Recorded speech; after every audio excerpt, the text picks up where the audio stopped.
नमस्कार, आप देख रहे हैं SPN 9 न्यूज और मैं हूं आपके साथ मनीष कुमार सैनी। 4 जून के बाद से उत्तर प्रदेश की राजनीति ने गजब करवट ली है।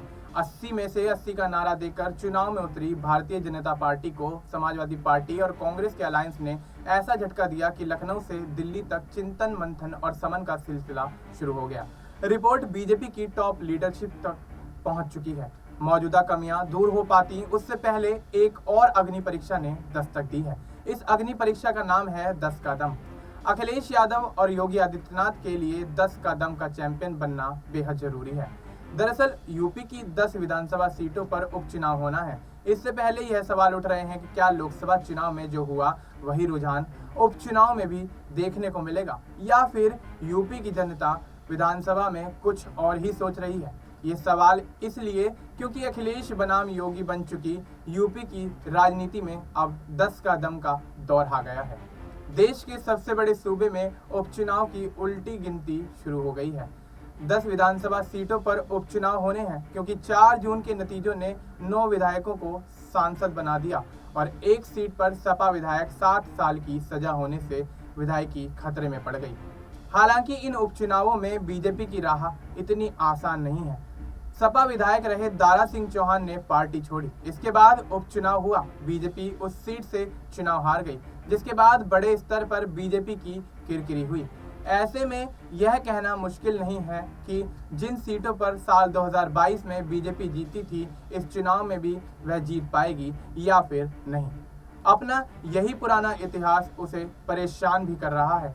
करहल, मिल्कीपुर, सीसामऊ, कुंदरकी, गाजियाबाद, फूलपुर, मंझवा, कटेहरी, खैर, मीरापुर, ये यूपी की वो 10 असेंबली सीटें हैं जहां एनडीए और इंडिया गठबंधन के बीच कांटे का मुकाबला देखने को मिल सकता है।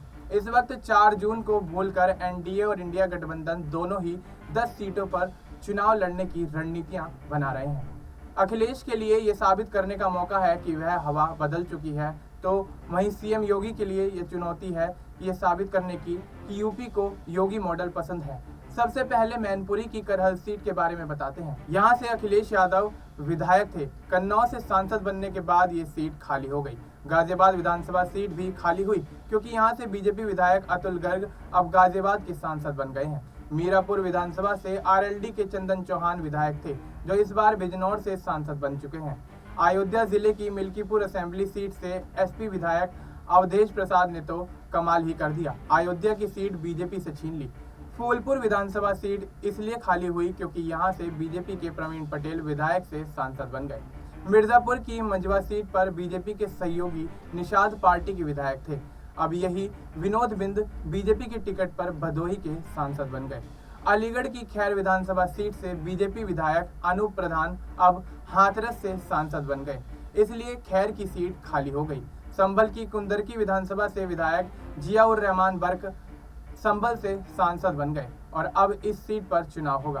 कांग्रेस को भी लोकसभा चुनाव ने बूस्टर दिया है, इसलिए मुमकिन है कांग्रेस इन 10 सीटों में से किसी पर दांव ठोक दे या इंडिया गठबंधन से किसी कांग्रेस कैंडिडेट को टिकट मिले। इसी तरह बीजेपी की सहयोगी आरएलडी और निषाद पार्टी को भी इन 10 सीटों में से कम 2 सीट निकाल पाने की उम्मीद है।